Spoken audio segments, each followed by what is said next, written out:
Sefesh Monofesh, Matushiri Habri, Pokewa, Chupari Lukun Haile, Matushiri Chupari, Neferi, Achia, Shafik, Kulun para tomar el rumbo López. Muy buenos días a todas y a todos. En esta oportunidad, en nombre del Movimiento de Radios Comunitarias de Guatemala, tengo el gusto y el honor de darle la bienvenida a todos los presentes, en especial al doctor Frank Larrey, relator de Libertad de Expresión de Naciones Unidas, al procurador de Pueblos Indígenas y Derechos Humanos, licenciado Martín Sacachón, licenciado Ricardo Cajas García, del Consejo de Organizaciones Mayas, a Marcelino Nicolás Mostut, a Angélica Cubur, a Alberto Vecinos, del Movimiento de Radios Comunitarias, a las instituciones del Estado que están aquí presentes también, al organismo judicial, gracias por su asistencia, a las organizaciones de la sociedad civil, muy buenos días, a todas las radios comunitarias que han enviado su representante y están transmitiendo también vía internet, y esperando que esta actividad sea de beneficio para nuestra Guatemala y el tema de libertad de expresión. Muchísimas gracias. De igual manera, dejamos el tiempo al compañero Marcelino Nicolás Moscú a que nos haga comentarios del libro que se ha elaborado en esta oportunidad. Que lo que va plasmado en este libro son 15 años que no nos costó recopilarla, sino que nos costó vivirla, y es lo que llevamos ahorita, 15 años de vivir esta lucha frente a un Estado que cada día nos vive dejando más, frente a un Estado racista en Guatemala, que es la vergüenza de Latinoamérica.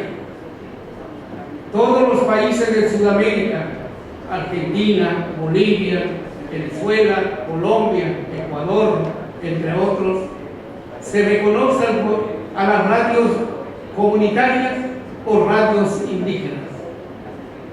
Centroamérica, no digamos ARPAS en El Salvador, en Nicaragua, Panamá, y México, que ahorita, en mayo del año pasado, reconoció a las radios indígenas de México. Verdaderamente da vergüenza y da tristeza cuando se habla con los señores diputados. Hemos hablado con ellos durante muchos años, durante estos 15 años. ¿Saben ustedes qué es lo que nos dicen? Compañeros, nosotros entendemos su lucha, nosotros estamos con ustedes, nosotros los apoyamos, pero hablen allá arriba, hablen con el dueño del partido, hablen con el secretario general, porque yo los apoyo, pero si el secretario general, el dueño del partido, me dice votar en contra, tenemos que acatar las órdenes, porque lamentablemente aquí no hay diputados independientes. Solo obedecen a lo que dicen los dueños de los partidos. Y por eso es que durante 15 años no ha sido posible que se reconozca el derecho a la libertad de expresión de las comunidades indígenas. Porque se le está negando la voz a los que durante 500 años no han tenido voz en este país. Es un libro que para las radios comunitarias va a ser como una Biblia. Cuando quieran leer sus derechos, aquí están. Cuando quieran conocer su historia, aquí están. Cuando quieran conocer los logros, aquí están. Es un libro que deberán de cargarlo siempre y deberán de aprendérselo de memoria, porque aquí está el movimiento de radios comunitarias, su lucha, su historia y sus fundamentos jurídicos. Gracias.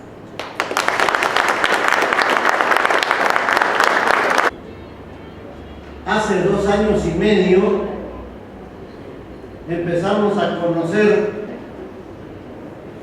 la historia y el estoicismo de varios hombres y mujeres que levantaban su voz por tener el derecho constitucional de difundir sus idiomas, su cultura, su sistema jurídico propio, sus demandas territoriales, sus demandas espirituales. Y por eso que el Consejo en ese momento decidió llevar dentro del marco del programa Maya del gobierno de Noruega el litigio de acompañamiento a radios comunitarias. Empezamos a conocer ese mundo que muchos guatemaltecos y guatemaltecas no conocen, porque este país monista, centralista, patriarcal y racista ha negado históricamente los derechos específicos de los pueblos indígenas y de los pueblos ladino-mestizos pobres en un estado de subordinación permanente en este país que se llama Guatemala. ¿Por qué vamos a acompañar o por qué estamos acompañando a las radios comunitarias? Porque creemos que ya tienen una historia en este país, porque creemos que este Estado se ha ensañado con los dirigentes de las radios comunitarias, los ha perseguido, los ha criminalizado, los ha desprestigiado con campañas que todos ustedes han de recordar en los medios monopólicos de este país. ¿Por qué creímos desde el COMGE contar con un instrumento de un libro, la historia y los fundamentos jurídicos? Porque lo que ustedes acaban de escuchar aquí de uno de sus principales dirigentes de este movimiento, nosotros lo decíamos, Marcelino, usted lo tiene aquí, pero ¿quiénes? Las generaciones futuras, los jóvenes, ¿cómo van a conocer esa historia de ese movimiento de estoicismo, de estarse enfrentando a un Estado que tiene a su disposición todos los instrumentos represivos para llevar a la cárcel a dirigentes de radios comunitarias? Y lo que es más, constitucionalmente no existe como delito el hurto de fluido. Es un derecho constitucional. Por lo tanto, cuando se hace subasta de las frecuencias, lo que se está diciendo es que el que tiene el recurso económico es el único que tiene el derecho de contar con los medios de emisión del pensamiento. No es un consultor el que construyó, no fue un jurista el que construyó este instrumento. Fue largas horas de discusión, de debate qué debería contener el libro frente a los escasos y reducidos recursos económicos. Tuvimos que hacer, como dicen en los medios guatemaltecos, tuvimos que hacer una cooperacha entre ellos y nosotros para llegar a sufragar los gastos de esto. Una radio comunitaria no es aquella que se pase todo el día hablando de una religión única. Una radio comunitaria no es aquella que sea sectaria. Nosotros hemos dicho que este perfil es para todas aquellas radios comunitarias, aquella televisión comunitaria que le da oportunidad a los que no tienen voz, como decían antes, a los que no tienen posibilidades económicas, aquellos que van a denunciar, aquellos que van a promover el ejercicio pleno de los derechos de la libre emisión del pensamiento. Y entonces, en ese sentido, el Consejo de Organizaciones Mayas, a través de mi persona, hace de verdad una felicitación, un agradecimiento a las asociaciones de radios comunitarias que estamos trabajando en ese sentido.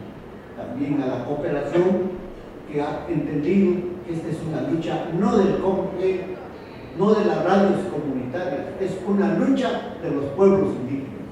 Por lo tanto, nosotros nos sentimos satisfechos de poder entregar a todos ustedes dentro de un momento este documento que es histórico en este país, porque no tengo conocimiento de que haya un documento donde se hable radio comunitaria, su historia de un Estado racista en Guatemala y sus fundamentos jurídicos.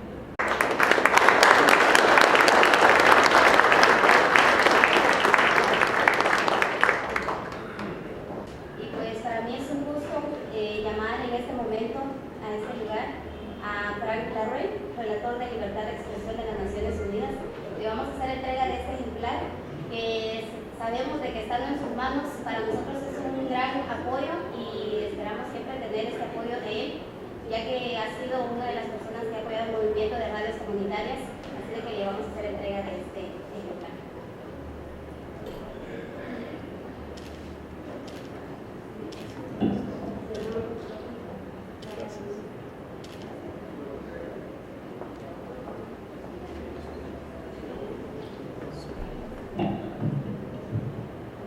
Muchísimas gracias, acepto con mucho gusto este libro, que es un honor para mí poder estar acá, de alguna forma en nombre del Consejo de Derechos Humanos de la ONU y de todas las relatorías que trabajamos en el Consejo de Derechos Humanos de Naciones Unidas.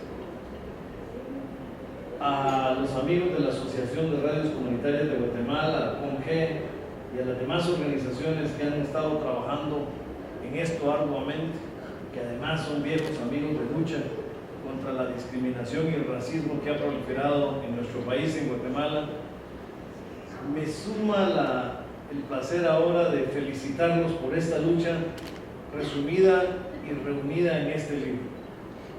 Como decía Marcelino, las luchas deben recordarse, porque si no, con mucha facilidad se olvidan. Y las luchas deben ser parte de esa memoria histórica de los pueblos, especialmente una lucha que sabemos que vamos a ganar, a pesar de que llevamos 15 años bregando contra los grandes poderes de este país. Cuando yo asumí la relatoría de Naciones Unidas para la Libertad de Expresión, que fue el 1 de agosto del 2008, por cierto, las relatorías son de 3 años exactamente, yo terminé mi primer periodo y estoy en el segundo periodo y solo pueden haber 2. Me faltan 2 años, yo termino la relatoría en agosto del 2014. Pero desde que tomé la relatoría, empecé a explicarle a mucha gente, inclusive en Ginebra, que la libertad de expresión es un derecho mucho más complejo del que se quiere plantear. Normalmente en el pasado se había visto solo como la libertad de prensa. La libertad de prensa, por supuesto que es muy importante, y absolutamente importante para toda democracia en el mundo, y que era mi obligación defender, pero que la libertad de expresión era mucho más que eso, que solo la libertad de prensa. Es interesante porque es un derecho que se ejerce en 2 sentidos. Primero, es el derecho a tener información y recibir información, y es el derecho de diseminar y difundir información.